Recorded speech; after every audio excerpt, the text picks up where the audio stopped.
নমস্কার, আমি জ্যোতিষী শ্রী গৌর ভট্টাচার্য।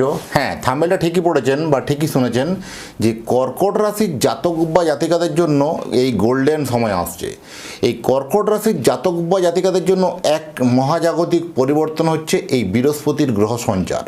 এই বৃহস্পতির যে গ্রহ সঞ্চারে কর্কট রাশির জীবনে কিন্তু অত্যন্ত হারে অত্যন্ত হারে কিন্তু পরিবর্তন আসছে।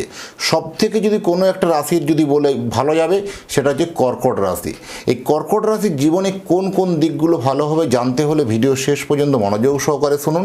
আর আপনি কোথা থেকে আমার ভিডিওটা শুনছেন বা দেখছেন অবশ্যই কমেন্ট বক্সে লিখে দিয়ে যান, তাহলে বুঝতে পারবো কোথায় কোথায় আমার ভিডিও পৌঁছাচ্ছে।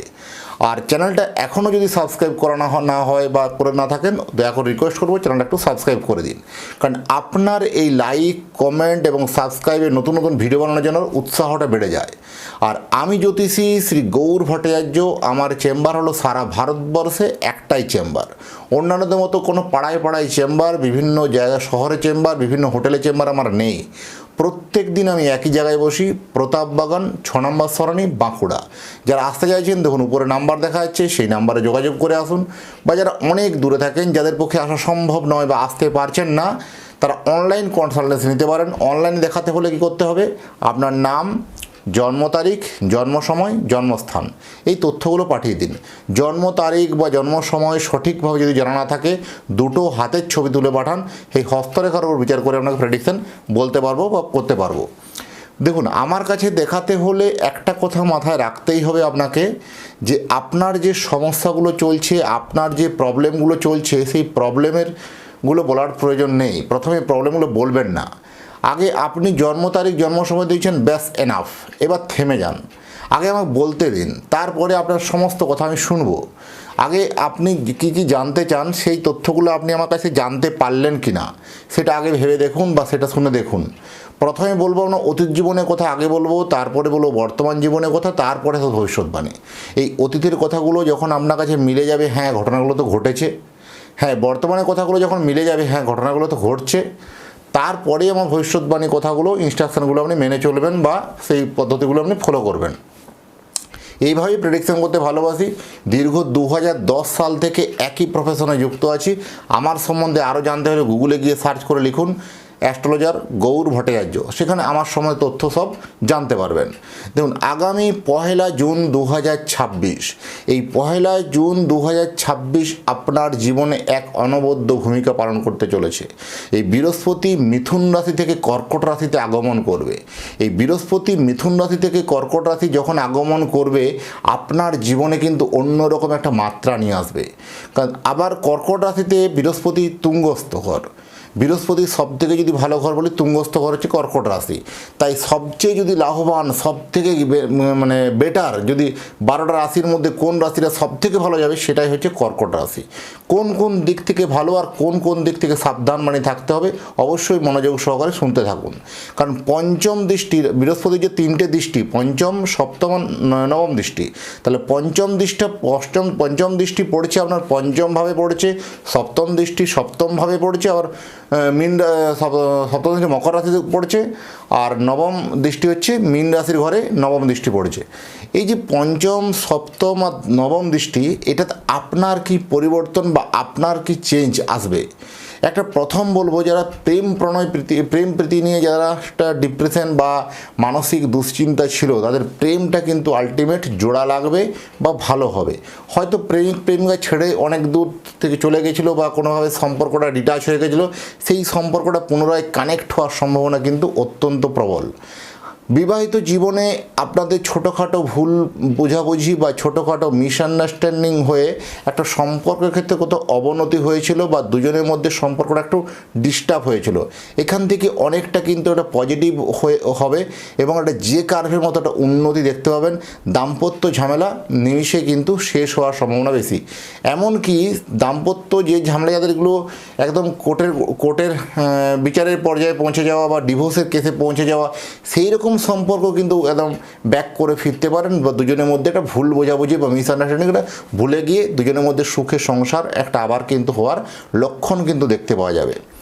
পার্টনার ব্যবসাতে এতদিন থেকে আপনি শুনে আসছেন যে আপনার পার্টনার ব্যবসা ভালো নয় ভালো নয় ভালো নয় শুনে আসছিলেন।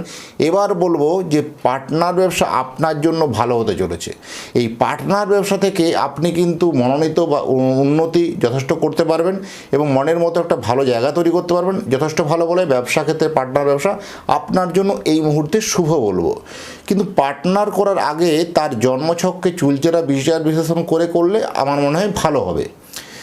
শিক্ষাক্ষেত্রে মনঃসংযোগ বাড়বে। যারা হায়ার স্টাডির জন্য বাইরে যেতে চলেছেন বা বিভিন্ন অন্য একটা স্কুল থেকে অন্য স্কুলে চেঞ্জ করলেন তাদের জন্য যথেষ্ট ভালো। শিক্ষাক্ষেত্রে মনঃসংযোগ যথেষ্ট বাড়বে। ফাটকা আয় ইনকাম যথেষ্ট ভালো, ফাটকা আয় উন্নতি যথেষ্ট ভালো হবে। লটারি সাট্টা জুয়া এগুলো থেকে ইনকাম লেভেল যথেষ্ট ভালো বলবো। গুপ্ত শত্রুতা আপনার কিন্তু মিটছে।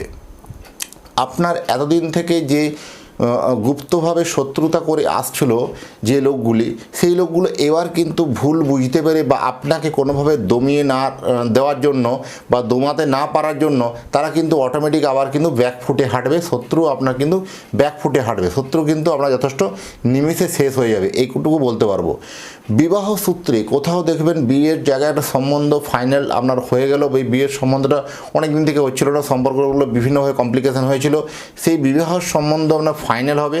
কিন্তু এখানে আমি একটা পরামর্শ দেব যে বিবাহ মানে ফাইনাল করার আগে একবার জটক বিচার করে কিন্তু বিশ্লেষণ করা উচিত। কারণ আপনার জীবনে কেমনই হবে সুখ, কেমন শান্তি, বিয়ের পরে সুখ শান্তি আসবে কিনা, বিয়ের পরে দুজনের সম্পর্ক ভালো থাকবে কিনা, দুজনের মধ্যে জেনারেশন তৈরি হবে, নেক্সট জেনারেশন তৈরি হবে কিনা, এইসব বিষয়গুলো জানতে হলে বিবাহের পূর্বে অবশ্যই জটক বিচার করা দরকার আছে।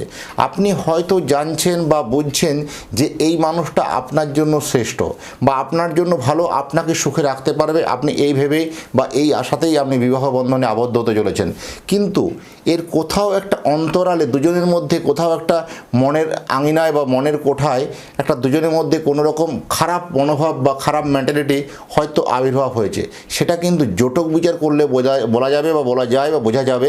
সেই ইঙ্গিতগুলো বা সেই দিকগুলো যদি অনুসরণ করেন অবশ্যই সেই লাইফ কিন্তু যথেষ্ট সুখের হবে।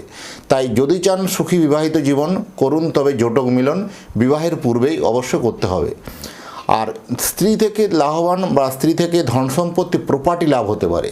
যারা বিভিন্ন ক্ষেত্রে কোনো প্রপার্টি সংক্রান্ত বিরাট একটা কোনো বারবার পাওনা নিয়ে চিন্তাভাবনা করছিলেন তাদের কিন্তু এই সময় কিন্তু প্রপার্টি স্ত্রী সূত্রে একটা প্রপার্টি লাভের সম্ভাবনা বেশি। এবং আপনার যে স্ত্রী বা আপনি যদি স্ত্রী হন তাহলে আপনার স্বামীর কর্মক্ষেত্রে একটা প্রোগ্রেস, কর্মক্ষেত্রে উন্নতির জায়গা কিন্তু লক্ষ্য করা যাচ্ছে এই বৃহস্পতির সঞ্চারের জন্য। আর আপনি যদি চাইছেন যে আপনার সন্তানের জন্য একটা জন্মকুণ্ডলী বানাতে, আপনার সন্তানের জন্মকুণ্ডলী বানিয়ে জন্মকুণ্ডলী বিচার করে আমার নিজের হাতের লেখা প্রেডিকশন আপনার বাড়ি অবধি পৌঁছে দিয়ে আসবো। কীভাবে? আপনার সন্তানের নাম, জন্ম তারিখ, জন্ম সময়, জন্মস্থান তথ্যগুলো দেবেন। কেমনই হবে সন্তানের পড়াশোনা, কেমন হবে, শরীর স্বাস্থ্য কেমন থাকবে, বিবাহিত জীবন কেমন হবে, ম্যারেজ লাইফ কেমন হবে, তার সমস্ত বিষয়ে খুঁটিনাটি বিষয়ে আলোকপাত করব।